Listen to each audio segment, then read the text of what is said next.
IS நான் திரும்ப வந்துட்டேன். So okay. ஸோ இதில் என்ன பண்ணுறோம் அப்படின்னாக்கா, ஸோ இதை வந்து எதை பார்த்தீங்கன்னாக்கா சப்டைட்டில். இப்போ வந்து இங்கிலீஷில் வந்து ஒரு படம் பார்த்துருக்கேன் அப்படின்னாக்கா, உதாரணத்துக்கு ஜோக்கர் படம் சொல்லணும். ஸோ ஜோக்கர் படம் வந்து பெரிய வயலெல்லாம் ஆணுச்சு. அதில் வந்து சப்டைட்டில் கண்டிப்பாக நான் ஒன்று வச்சுருந்தேன். ஸோ அது இப்போ இல்லை. அது சப்டைட்டில்னாக்கா இங்கிலீஷில் பேசிகிட்டே இருப்பாங்க. இப்போ வந்து இங்கிலீஷ் வந்து ஹவ் ஆர் யூ அப்படின்னு ஒருத்தர் பேசுகிறோம்னாக்கா அது கீழே ஓடும் தெரியுமா தமிழில். ஸோ அதான் சப்டைட்டில். அதை வந்து நீங்கள் டவுன்லோட் பண்ணி வச்சுக்கணும். ஸோ டவுன்லோட் பண்ணி வச்சுட்டு கரெக்டாக வீடியோவை ப்ளே பண்ணிட்டு கீழே வந்துட்டு நீங்கள் வந்து அந்த சப்டைட்டிலையும் ப்ளே பண்ணிட்டீங்கனாக்கா இப்போ அவாரியோ அப்படின்னாக்கா கீழே வந்து எப்படி இருக்க அப்படின்னு கீழே மென்ஷன் ஆகும். ஸோ நம்ம தமிழ் படத்தில் வரும் தெரியுமா. ஸோ அந்த மாதிரி தான். ஸோ அதான் இந்த சப்டைட்டில். அடுத்த டூலில் வந்து உங்களுக்கு முக்கியமான ஒரு 2 செட்டிங்ஸ் இதுதான். ஸோ இதை பற்றி நான் கொஞ்சம் கடைசியாக சொன்னேன், ஏன்னா கொஞ்சம் டீப்பாக போகும். ஸோ அதுக்கு முன்னாடி இதை வந்து வேகமாக முடிச்சுட்டு வந்துடுறேன். ஸோ வியூஸில் வந்துட்டு டுக்டு பிளேலிஸ்ட் அப்படின்னு போடுறாங்க. ஸோ எதுக்கு இந்த டுக்கு பிளேலிஸ்ட்டுங்கிறத அவங்களே டிக் பண்ணி வச்சுருக்காங்க அப்படின்னாக்கா, ஸோ நீங்கள் டிக் வேணும்னா எடுத்துக்கலாம், ஆனால் எடுக்காதீங்க மேக்ஸிமம். எனக்கா பிளேலிஸ்ட் வந்து நமக்கு பிடிச்ச பாட்டை வந்து செலக்ட் பண்ணி வச்சுக்கிறது. ஸோ அதை நீங்கள் எடுத்துட்டிங்கனாக்கா அது உங்களுக்கு இந்த டிக்கை எடுத்துட்டிங்கனாக்கா உங்களால் பிளேலிஸ்ட்டாக வச்சுக்க முடியும். ஸோ அதுக்கு தான் இந்த வீடியோவில் இதை பற்றி நான் நிறைய சொல்லிட்டு இருக்கேன். ஸோ தெரியும் எல்லாம் அலட்சியமாக இருக்காதுங்க. ஸோ ஒவ்வொருத்தையும் நம்ம தெரிஞ்சுக்கணுங்கிறதுனால நம்ம வச்சுக்க சாஃப்ட்வேர் பற்றி நம்மளுக்கு தெரிஞ்சுக்கிறதுனால தான் நான் இவ்வளோ பெரிய மெனக்கத்தை நான் இந்த வீடியோ விடுறேன். ஸோ அடுத்து ஹெல்ப்பில் பார்த்தீங்கன்னா ஹெல்ப்புன்றது எதுக்கு ஹெல்ப்பு, யாருக்கு ஹெல்ப்பு, என்ன ஹெல்ப்பு, எதுக்கு இங்கே ஹெல்ப்னு கொடுத்துருக்காங்க. ஹெல்ப்னு எதுக்குக்காக நமக்கு ஹெல்ப் பண்ணுறதுக்காக தான் கொடுத்துருக்காங்க. எதுக்கு அது கொடுத்துருக்காங்கனாக்கா, இந்த VLC மீடியா பற்றி எனக்கு ஒன்றுமே தெரியாது, இந்த VLC மீடியா வந்து எப்படி வீடியோ ப்ளே பண்ணணும் எதுவுமே தெரியாதுனாக்கா இந்த ஹெல்ப்பில் போயிட்டு இந்த ஹெல்ப்பில் வந்து இந்த ஓனருடைய அந்த ஒரு ஸ்டேஜுக்கு போயிடும். ஸோ அவங்கள்ட்ட வந்து நம்ம வந்து டைப் பண்ணாக்கா இந்த மாதிரி how to use VLC media இந்த மாதிரிலாம் கேட்டாக்கா அவங்களே ஒரு வீடியோவாக அனுப்பலாம், அல்லது ஒரு டெக்ஸ்ட் பண்ணி அனுப்பலாம், எப்படி வேணாலும் அனுப்பலாம். ஸோ அதை நீங்கள் உங்களுக்கு கண்டிப்பாக யூஸ் ஆகிற மாதிரி அந்த ஓனர்கிட்ட வந்து நம்ம சொல்கிற மாதிரி. ஸோ இதிலே நிறையா சேஞ்ச் பண்ணுங்கள் அப்படின்னாலும் அவங்க கண்டிப்பாக சேஞ்ச் பண்ணுவாங்க. அதுக்கு நம்ம இந்த ஹெல்ப்பில் போய் நம்ம ரிக்வஸ்ட் பண்ணணும். அடுத்து கீழே இருக்கிறது செக் ஃபார் அப்டேட்ஸ்.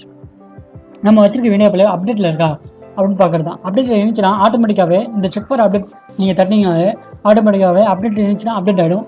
ஸோ அதுக்கு தான் இந்த செக் ஃபார் அப்டேட். அடுத்து அபவுட், நம்ம எந்த வெர்ஷனில் இந்த VLC மீடியா பிளேயர் வச்சுருக்கோம் அப்படிங்கிறத இந்த அபவுட் பார்க்குறது. ஸோ ஓகே, நான் வந்து சொல்லியிருந்தேன் இல்லையா, டூலில் வந்து முக்கியமான ஒரு 2 செட்டிங்ஸை பற்றி சொல்கிறேன்னு. ஸோ அதான் இப்போ வந்து கஸ்டமைஸ் இன்டர்ஃபேஸ் கிளிக் பண்ணுறேன். நிறையா சொல்கிற மாதிரி இருக்கும். ஸோ கொஞ்சம் கவனித்து கேளுங்க. So toolbar editor. So இதில் என்னன்னாக்கா, ஸோ இதில் வந்துட்டு லைன் 1 லைன் 2 கொடுத்துருக்கு இல்லையா. ஸோ லைன் 1 லைன் 2 கொடுத்துருக்கு. இதில் வந்துட்டு பேசிக்காக நம்ம வந்து நீங்கள் ஒரு நிமிஷம் ஒன்று இப்போ ஓகே ஒரே நிமிஷம். ஓகே, இப்போ வந்து நம்ம பேசிக்காக வந்து VLC மீடியா இன்ஸ்டால் பண்ணுறப்ப இப்படி தான் இருக்கும். ஸோ அதாவது நம்ம VLC மீடியா பிளேயரில் உங்களுக்கு தெளிவாக காட்டணுன்னாக்கா இருங்க ஒரு நிமிஷம். ஸோ கீழே ப்ளே இந்த 3 ஆப்ஷன்ஸு. ஸோ இந்த 2 ஆப்ஷன்ஸு. ஸோ இந்த 3 ஆப்ஷன்ஸு அது அப்படியே இங்கே இருக்குது பார்த்தீங்களா. ப்ளே இந்த 3 ஆப்ஷன்ஸு, இந்த 2 ஆப்ஷன்ஸு, இந்த 3 ஆப்ஷன்ஸு, இந்த பக்கம் சவுண்டு. ஸோ இதுதான் நம்ம கீழே இருக்கிற அதாவது டூல் பார். இந்த டூல் பாரில் வந்துட்டு நம்ம தேவையானதை வச்சுக்கலாம். இப்போ வந்து நான் முன்னாடி சொல்லியிருந்தேன் இல்லையா, இந்த ரெக்கார்ட் வைக்கிறது, ஸ்னாப்டேட் எடுக்கிறது, இதெல்லாம் என்கிட்ட இல்லையே அப்படின்னு நிறைய பேர் கேட்பாங்க. எனக்கா அவங்களுக்கு வந்து VLC மீடியாவை பற்றி தெரிஞ்சிருக்காது, ஆனால் தெரிஞ்ச மாதிரி இது பண்ணிக்க வேண்டியது. அவங்களுக்கு போய் தெரிஞ்சிருக்காது, ஆனால் அவங்க யூஸ் பண்ணுவாங்க. ஸோ அதுக்கு தான் சொல்கிறேன் எப்படி இந்த மாதிரி ரெக்கார்ட் எடுக்கிறது அப்படின்னாக்கா, அதுக்கு தான் இந்த வீடியோ நான் உங்களுக்கு முழுசாக போகிறேன், ஸ்கிப் பண்ணாமல் பாருங்கன்னு சொல்லிக்கிட்டே இருக்கேன். ஓகே, அது எப்படி நான் கொண்டு வரணும் அப்படின்னாக்கா, இதில் வந்து நிறைய ஆப்ஷன்ஸ் இருக்குது. இந்த எலிமெண்ட்ஸ் இருக்குது இல்லையா, டூல் பார் எலிமெண்ட்ஸ், இதில் வந்து நிறைய எலிமெண்ட்ஸ் இருக்குது. ஸோ இதில் வந்துட்டு முக்கியமாக நமக்கு தேவையானதை நான் நிறையா சொல்லிக்கிறேன். ஸோ இதில் வந்து ஃபஸ்ட்டு வந்து ஸ்லோ இருக்குது பார்த்தியா, ஸ்லோ ஃபாஸ்டர். இது எதுக்குனாக்கா, ஸோ நிறைய பேர் வந்து ஆடியோ கேட்குறப்ப ஸ்லோவாகவும் கேட்கணுமா ஆசைப்படுவாங்க, ஃபாஸ்ட்டாக கேட்கணும்னு ஆசைப்படுவாங்க. அதில் நான் ஒருத்தன். ஸோ அதே மாதிரி வீடியோவும் ஸ்லோவாக பார்க்கணும், ஃபாஸ்ட்டாக பார்க்கணுன்றது தான். ஸோ இதை வந்து இது வேணும் அப்படின்னாக்கா இதை எடுத்துகிட்டு வந்து இடத்துல இப்படி போட்டுக்கோங்க. ஃபாஸ்ட்டு வேணும்க்கா ஃபாஸ்ட்டு இப்படி எடுத்து போட்டுக்கோங்க. ஸோ அடுத்து அப்படியே கீழே டவுன் பண்ணிட்டு வந்தீங்கன்னா அடுத்து ஸ்னாப்ஷாட், அடுத்து ரெக்கார்டு. நான் சொல்லியிருந்தேன்னா ஸ்க்ரீன்ஷாட் எடுக்கிறது வீடியோலேயே. ஸோ அதான் இந்த ஸ்னாப்ஷாட். அது கீழே இருக்கிறது தான் ரெக்கார்டு. இவ்வளோ தூரம் எனக்கு பிடிச்சிருக்குனாக்கா அதை கட் பண்ணி எடுத்துக்கிறது தான். ஸோ இந்த ஸ்னாப்ஷாட் நமக்கு வேணும் இருக்காது சில பேர்த்த கீழே. ஸோ அது இப்படி தான் நீங்கள் எடுத்து வச்சுக்கணும். இதை எடுத்து இப்படி போட்டுக்கோங்க. திரும்ப இதை எடுத்து அடுத்து ரெக்கார்டு இப்படி எடுத்து போட்டுக்கோங்க. ஸோ அப்போ தான் வந்து உங்களுக்கு அது வந்து நீங்கள் வெளியில் க்ளோஸ் பண்ணிட்டு இந்த இதை க்ளோஸ் பண்ணிட்டு பார்க்குறப்ப அது இருக்கும். ஸோ ஓகேவா.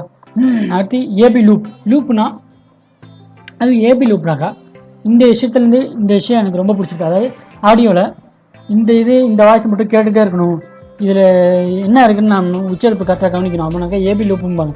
ஏல ஆரம்பித்து இந்த இடத்துல முடிகிறது தான் பி. ஸோ அதில் ஏலேருந்து பிலேருந்து அந்த சீனை ஓடிக்கிட்டே இருக்கும். ஸோ அதான் ஏபி. இதில் நிறையா எலிமெண்ட்ஸ் இருக்குது கைஸ். இதை பற்றிலாம் நிறைய சொல்லலாம். ஸோ எல்லாத்தையும் நீங்களே டெஸ்ட் பண்ணி தெரிஞ்சுக்கிட்டு பாருங்கள். மேக்ஸிமம் அடுத்தவங்க சொல்லி கொடுத்து செய்கிறதோட நீங்களே நிறையா தெரிஞ்சு பாருங்கள். ஸோ இதுதான் இந்த வீடியோவில் வந்து நான் உங்கள்கிட்ட சொல்கிறேன். ஸோ அதுக்கப்புறம் இந்த க்ளோஸ் பட்டன்லாம் கொடுத்துருங்க. அடுத்து டூல் பார்லேயே ரெண்டாவது நம்ம பார்க்க போகிற ஆப்ஷன். ஸோ அதுக்கு முன்னாடி என்னோடய வீடியோ எடுத்து எவ்வளோ டைம் ஆகிடுச்சு பார்த்துக்கேன். ஸோ 5 நிமிஷம் ஆகிடுச்சு. சரி, ஓகே. அடுத்து ரெண்டாவதாக பார்க்க போகிறது தான் பர்ஃபார்மன்ஸ். இந்த பர்ஃபார்மன்ஸ் 30. ஸோ இது சூப்பரான ஆப்ஷன். இதில் நிறையா இருக்குது. இதெல்லாம் நிறைய பேருக்கு இந்த விஷயம் நிறைய, அதாவது ஜென்ரலாக நிறையா யூஸ் பண்ணுறவங்களுக்கு இந்த மாதிரி கிரியேட்டர்ஸுக்கு அதிகமாக தெரிஞ்ச வாய்ப்பு இருக்குது.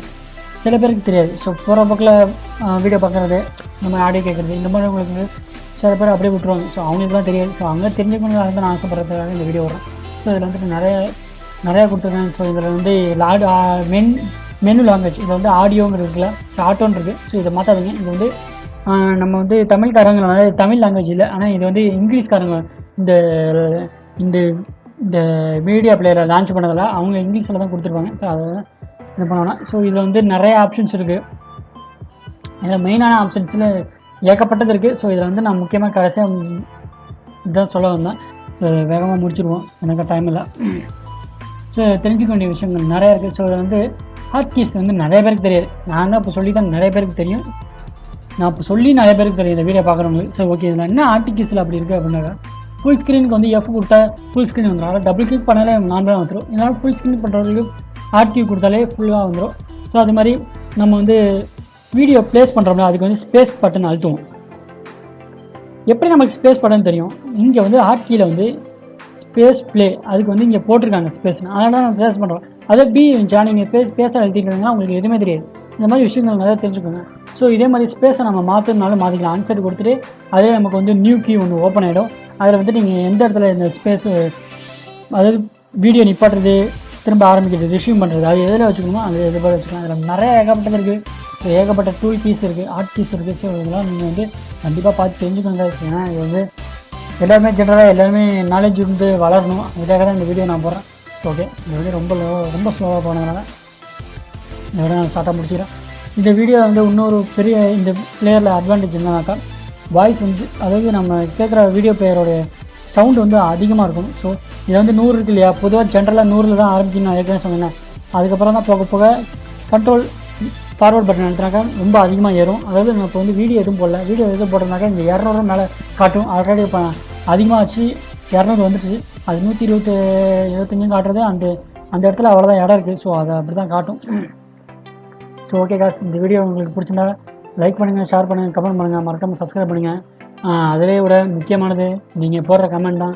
நீங்கள் போடுற கமெண்ட்டில் தான் என்னை வந்து ஒவ்வொருத்தரையும் மோட்டிவேஷன் பண்ணிகிட்டே இருக்கும்.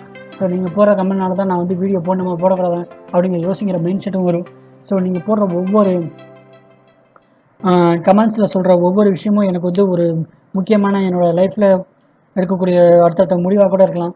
ஸோ அதனால் மறக்காமல் கமெண்ட் பண்ணிடுங்க. பிடிச்சிருந்தாலும் பிடிக்கலனாலும் கண்டிப்பாக கமெண்ட் பண்ணுங்கள். பிடிக்கலனாலும் கமெண்ட் பண்ணுங்கள், பிடிச்சாலும் கமெண்ட் பண்ணிடுங்க. ஸோ ஏற்கனவே சொன்ன மாதிரி தான், நம்ம எந்த அளவு இன்புட் கொடுக்குறோமோ அந்தளவு அவுட்புட் எதிர்பார்ப்போம். எனக்காக நான் நிறைய இன்புட் கொடுத்துட்டேன், அவுட்புட் வர்றதுக்காக எதிர்பார்த்துருக்கேன். அவுட்புட் கிடச்சிச்சுன்னா ரொம்ப சந்தோஷம். Thank you guys.